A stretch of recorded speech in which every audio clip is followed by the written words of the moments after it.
బంగాళాఖాతంలో అల్పపీడనం ఏర్పడింది. పశ్చిమ వాయువ్య దిశగా కదులుతూ ఇవాళ మరింతగా బలపడే అవకాశం ఉంది. ఉత్తరాంధ్ర, దక్షిణ ఒడిశా తీరాల వైపు కదులుతూ రేపటికది వాయుగుండంగా బలపడే అవకాశం ఉందని అటు వాతావరణ శాఖ అధికారులు చెబుతున్నారు. దీని ప్రభావంతో ఇవాళ రేపు అక్కడక్కడ భారీ నుంచి అతి భారీ వర్షాలు, మిగిలిన చోట్ల మోస్తరు వర్షాలు కురిసే అవకాశం ఉందని తెలిపారు. కోస్తా తీరం వెంబడి గంటకు 45 నుంచి 55 కిలోమీటర్ల వేగంతో ఈదురు గాలులు వీయబోతున్నాయని, రేపటి వరకు మత్స్యకారులు చేపల వేటకు వెళ్లొద్దని, ప్రజలు అప్రమత్తంగా ఉండాలని చెప్పారు. అలాగే లోతట్టు ప్రాంత ప్రజలు తగిన జాగ్రత్తలు తీసుకోవాలని సూచించారు.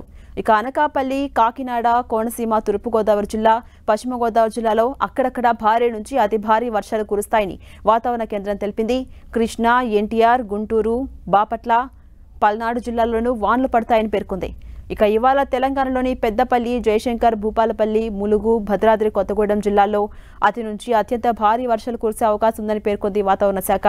కొమరం భీం, మంచిర్యాల, జగిత్యాల, రాజన్న సిరిసిల్ల, కరీంనగర్, ఖమ్మం, మహబూబాద్, వరంగల్, హన్మకొండ జిల్లాల్లో భారీ నుంచి అతి భారీ వర్షాలు పడతాయని వెల్లడించింది.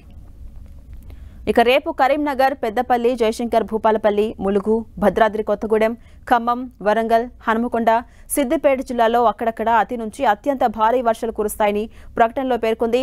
సెప్టెంబర్ 1న ఆదిలాబాద్, కొమరం భీం, మంచిర్యాల, నిర్మల్, నిజామాబాద్, జగిత్యాల జిల్లాలో, సెప్టెంబర్ 2న రాష్ట్రంలోని పలు జిల్లాల్లో అతి భారీ వర్షాలు కురిసే అవకాశం ఉందని వాతావరణ శాఖ పేర్కొంది. ఇక భారీ వర్ష సూచనతో విపత్తు అధికారులను అప్రమత్తంగా ఉండాలని ప్రభుత్వానికి వాతావరణ కేంద్రం సూచించింది. ముందస్తు జాగ్రత్తగా ముంపు ప్రాంతాల ప్రజలను సురక్షితమైన ప్రాంతాలకు తరలించాలని పేర్కొంది.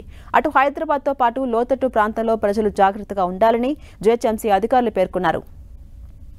ఇక ఏపీలో భారీగా వర్షాలు పడబోతున్నాయి. ఉత్తర కోస్తాలో అతి భారీ, దక్షిణ కోస్తాలో భారీ, రాయలసీమలో మోస్తారు వర్షాలు కురుస్తాయని తెలిపింది వాతావరణ శాఖ. మత్స్యకారులు వేటకు వెళ్లొద్దని హెచ్చరికలు జారీ చేసింది.